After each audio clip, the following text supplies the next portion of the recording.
So today I'm going to talk about the ergogenic effects that music may have during athletic performance. So weirdly enough, the most difficult part for me in this whole thing was trying to define music, and I realized that that was the case because music, like any art, is created to make you feel, and that's really up to the listener to determine what does that for them. So instead of trying to define that here, I'm just going to kind of leave that up for interpretation. The picture here shows the earliest evidence of something invented with the sole purpose of creating music, or what we know now as an instrument, which dates back to at least 60,000 years ago. So while it's impossible to say when was invented or why or how it was invented, I think we all know what it's become today. So when you think about the uses of music, all the uses can be grouped into these four categories: dance, entertainment, communication, and ritual. And if you think about exercise and the many different roles it can play in your life, it can really be grouped under any one of these categories. So today, music is widely used in athletics, whether you're participating in it or just watching. There are many different characteristics of music, so I'm going to be talking about a few of them and the impacts that they may have on exercise. So the first one I'm going to talk about is volume. So research found that volume is obviously based on comfort, but many times as exercise intensity increases, so will the volume. And when asked about this, participants stated that the increased volume added motivation, increased their arousal, and helped to take their attention off the fatigue that they're experiencing. One thing to know, however, here is that the researchers found that a lot of times during exercise, the volumes are played at levels that are above what we're designed to listen to, which can lead to auditory problems and should be further researched in terms of volume. Now, when talking about rhythm and tempo, rhythm is the general pattern that the music is going in, and tempo is the speed at what it's played at. So, researchers found here that playing music at the same pace of exercise, so for example, if you're running at 100 steps per minute and I'm playing a song at 100 beats per minute, provided the runners with pacing cues.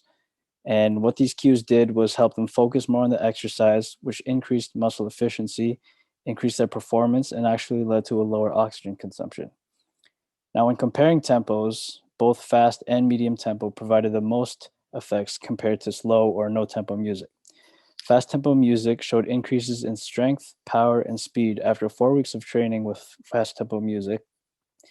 In this case, the researchers found again that motivation and attention was its role here, but it also helped the exercisers experience a lower RPE when performing those exercises.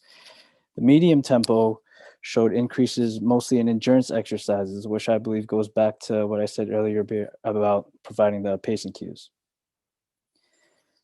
So studies on music genre was pretty limited, but from what I found was that instead of specific genres, it was whenever the participant could self-select the music would always work better for them. So what I'm going to take from here is that it's up to you to find what works for you, what music you want to listen to, because your own personal preferences will always provide the best results.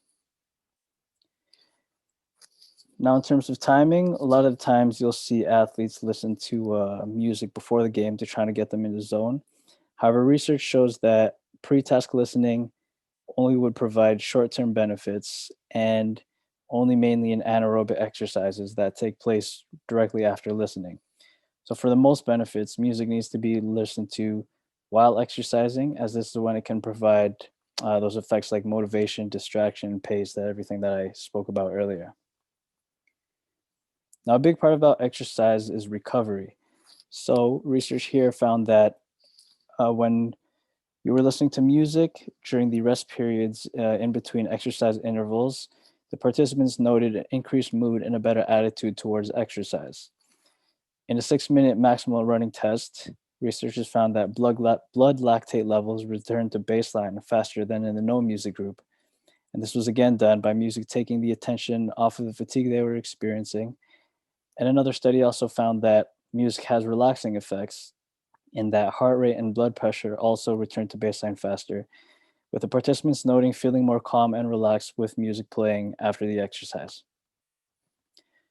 So to summarize my findings here, it looks like there are three main ways that music can provide ergogenic effects in exercise, and that's by rhythm, psychological effects, and physiological effects. So rhythm, does that by providing cues that help with pacing, which increases muscular efficiency and focus on the task. Psychological benefits being a reduced RPE, increased enjoyment, and allowing the participants to keep their mind off the fatigue. And physiological by reducing oxygen consumption and blood lactate levels, while also helping these levels return to normal after the exercise. So, in terms of application, this paper shows that music does play a role, and it's an easy way to try and improve results when you're testing or trying to maximize gains when training. Music can also provide motivation during any stage of rehab, whether they're just getting started in the rehab process or they're in the more return to sport phase. And another way it can help is by increasing adherence, as noted by patients reporting better moods with the music, which in turn allows them to associate training with fun and keeps them moving when on their own, or even has them looking forward to their next appointment with you each week.